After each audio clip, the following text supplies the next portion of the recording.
In this video, we're going to look at the present perfect. You're going to learn what it looks like, when to use it, how to use it, and then we're going to carefully look at sentence structure using the present perfect and also do some error correction. It's always helpful to learn grammar within a context or situation. This makes the grammar easier to understand and to use. So imagine that you travel to another country, like Canada, for the first time to live and study. Aside from asking your name and where you're from, when people meet you and realize that you've just arrived in the country, they'll probably ask you questions like these. How long have you been here? Have you ever been to Canada before? Have you visited Toronto yet? These very typical questions all have one thing in common. Do you know what that is? That's right, it's the present perfect. Let me know in the comments if you've ever experienced questions like these when you've traveled abroad. The present perfect tense is used for an action or state that occurred at an unspecified time in the past. For example, I think we've met before, or I've never been to Canada before. We use the present perfect for an action that began in the past and continues to the present time. For example, I've wanted to come to Canada for a long time, or I've been here for 1 week.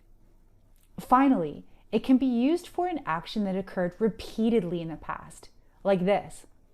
I've heard so many good things about Canada, or I've talked to many people who just love it here. Let's take a look at these examples. Here's a conversation. Hi, how long have you been in Canada? I've been here for a week. Have you been to Canada before? No, I have never been here before. Have you visited Toronto yet? Yes, I've been there twice. All right, so the present perfect construction is pretty simple. It's really straightforward. We have or has plus the past participle. So for have or has, we've got to line that up and match it with the subject. So let's do this together. I have, you have, he or she has, we have, they have, it has. So the only things here that are going to use has are he, she, and it, as you know. The rest of them are all have. Now, for the past participle, some of these past participles are just going to have an ed ending.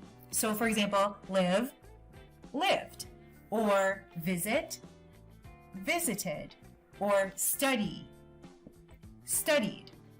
Some other past participles are irregular. So let's take a look at these. Meet changes to met.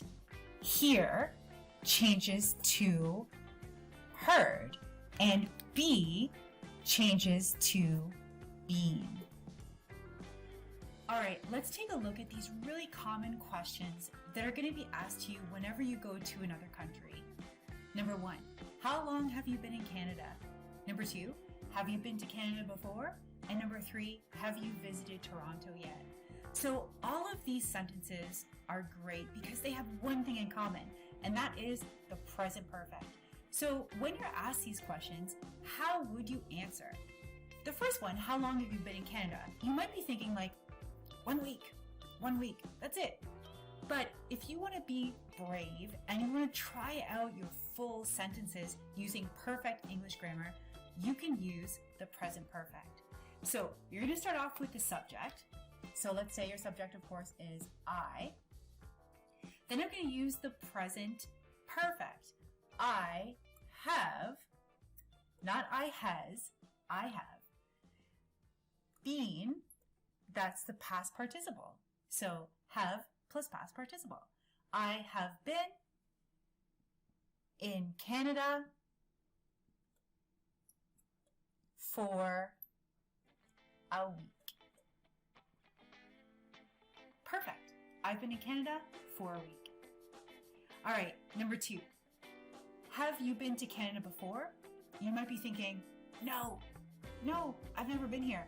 But instead of just saying no, confidently try to use a full sentence in the present perfect. So the answer could be, no, I have not been. So in this case here, we have plus the past participle. And right in the middle of those, we're going to use the negative, not. So no, I have not been, or no, I haven't been here before. And that's a perfect way to answer this question. All right, number 3, have you visited Toronto yet? So remember, this is talking about unspecified time in the past. Now, you've only been here for a week, so we're talking about the time from when you landed up until now, which in this conversation is a week. So, have you visited Toronto yet? You could say, yes, I have, plus the past participle, visited Toronto twice. So imagine that you count maybe one time you were at the airport, another time you checked out the downtown core of Toronto. So have you visited Toronto yet? Yes, I have visited Toronto twice. So the final component of the lesson is error correction. Let's take a look at this conversation and see if you can spot and fix the errors. This will really help you to really understand the present perfect and exactly how it works. So let's take a look at number 1. How long have you been in Canada? The answer, I was here for 1 week. Now, when we take a look at this, we're really checking out this verb tense. So the question, how long have you been, is being asked in the present perfect. Now, I was here for 1 week. This is not really correct because we're talking about something that started in the past and it continues until now. So let's say that, this is the now point, this is the past point. So 1 week ago, you got here, and that action is continuing until the present time and will probably continue into the future. So we're going to use the present perfect. This should be corrected to have been here in Canada for 1 week. Now it's correct. All right, the next one. Have you been to Canada before? The answer given is no, I haven't been in Canada before. All right, so let's take a look at this. Here we have the subject, we have and not, which is correct. This is the contraction. But here we need the past participle, and that would be been. So no, I haven't been in Canada before. I haven't been to Canada before. Now it's correct. All right, let's take a look at this one. Have you been to Toronto yet? So the answer here given is yes, I have been there 2 days ago.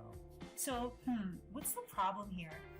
So the problem here is this. Remember that the present perfect is used for unspecified time in the past. That means we're not stating exactly when the action occurred. So in this case here, yes, I have been there. This is correct. There's no problem. Subject plus have plus the past participle. All of those are correct, but the problem is the time. So we're going to have to use a time phrase that is unspecified. So yes, I've been there before. That's fine. Or yeah, I've been there recently. That is unspecified and we don't know exactly when recently is. So that's okay to use it then. So here, yes, I have been there. I could say recently, but not 2 days ago. Now, if I wanted to keep 2 days ago and a specific point in time, I would have to use the simple past. So I would say, yes, I was there 2 days ago. Now you understand more about the present perfect. If you got value from this video, hit those like and subscribe buttons. And if you have comments or questions about anything English, please share them in the comments below. If your goal is to build more confidence, knowledge, and motivation, check out these videos as well. See you next time. For example, live, lived, visit.